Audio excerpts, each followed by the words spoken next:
है ना। आमाशय में एक एसिड सीक्रेट होता है जिसको बोलते हैं HCl, हाइड्रोक्लोरिक एसिड, जिसको जनरल भाषा में हम नमक का तेजाब बोलते हैं। बोलते हैं ना नमक का तेजाब, ये हमारे आमाशय में भी क्रिएट होता है, होता बहुत थोड़ी सी मात्रा में है। अब तेजाब तो तेजाब पे काम करेगा ना, ये हमारी बॉडी में फैट के और प्रोटीन के जो मोटे मोटे कण होते हैं, मोटे मोटे, वो दिखने में मोटे मोटे नहीं होते, वो अंदर शरीर के हिसाब से जो स्थूल कण बोलते हैं उसको, उनको पार्टीशन में काम करता है। ठीक है। अब जब आपका खाना गया अंदर, है ना, और 3 से 4 घंटे आपके लगे, जो भी आपने खाया 3-4 घंटे, उसका नीचे उतरना चालू होता है। तो जैसे नीचे उतरता है वैसे आमाशय आपका खाली होने लगता है और फिर प्रोसेस चालू हो जाती है। आपने खाया, नीचे आंतों में उतरा, वहां से बाइल जूस आया यानी पित्ताशय से, इधर से आपका इंसुलिन आया और भी बहुत सारे हार्मोन आकर के उसको अलग अलग प्रोसेस में कन्वर्ट करके पचाने का काम करते हैं। और लास्ट में जाकर के वो छोटी आंत से हमारे एब्जॉर्ब करके पूरी बॉडी। ठीक है, समझ में आया यहां तक? तो हाथ लाइए। शशिकला जी, समझ में आ रहा है ना आपको?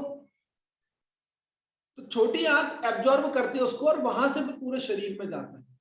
यदि आपने अनाज वाला खाना खाया है, अनाज वाला मतलब उसमें चावल दाल सब आ जाते हैं उसमें, तो वो 5.5 से 7 घंटे एब्जॉर्ब होने में लेता है, यानी खाने से और उस तक 6-7 घंटे मान लीजिए लगभग। और यदि आपने लिक्विड वाला लिया है तो 3 से 4 घंटे के अंदर अंदर वो एब्जॉर्ब हो जाता है।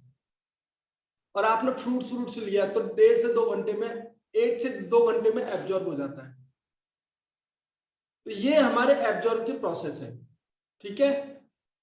अब आपने खाया, कुछ भी खाया आपने, तो ऑलमोस्ट 3 से 4 घंटे में वो आमाशय से खाली होकर के नीचे चला जाता है आंतों में। तो आमाशय में फिर से भूख इकट्ठी होती है,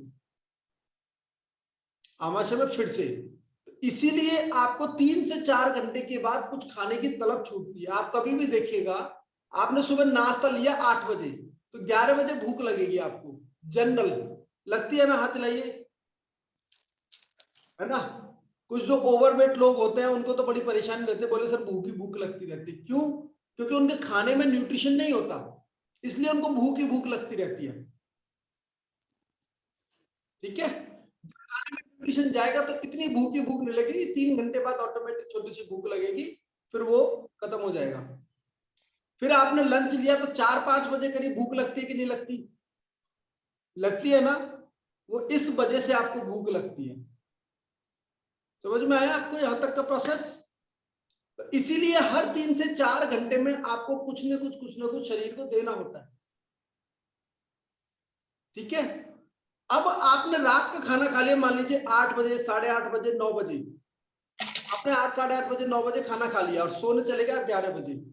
अब अगले दिन का ब्रेकफास्ट जो होता है अपना 8 बजे से पहले तो नहीं होता, 8 बज जाते हैं ना। तो कितने घंटे हो गए? लगभग 11 घंटे। 11 घंटे तक आपने कुछ भी नहीं खाया सिर्फ पानी के अलावा, राइट। तो जो 3-4 घंटे में बॉडी में जाना चाहिए वो 11 घंटे तक कुछ भी नहीं गया, यानी शरीर अब धीरे धीरे उसको ले रहा है और शरीर अब उसको तैयार है, शरीर की कुछ नया मिलेगा। और उस समय सारी एक एक सेल्स हमारी, क्योंकि हम वर्कआउट भी कर लेते हैं और भी कर लेते हैं, नहीं करते, उनकी सेल्स फ्रेश होती हैं। और उस समय यदि हमने चाय दे दी या उस समय हमने अपने आप को भूखा रख दिया तो एसिड क्रिएट होता है, जो HCl मैंने आपको बताया, ऐसे और भी बहुत सारे एसिड क्रिएट होते हैं। और हमारी बॉडी में एसिड क्रिएट होकर के एसिडिक बॉडी होती है, जिससे हमारी बहुत सारी सेल्स डेड होने लगती है और हमारे ऑर्गन्स नष्ट हो जाते हैं। बहुत सी लेडीज चाय पी के काम चला लेती, 11-12 बजे तो ब्रेकफास्ट नहीं करती, है ना। तो ये प्रैक्टिकल चीजें जो आपको समझनी है कि किस वजह से ये सारी चीजें चैलेंजेस आते हैं। और ये अभी नेक्स्ट टॉपिक को हम कल बात करेंगे वापस से।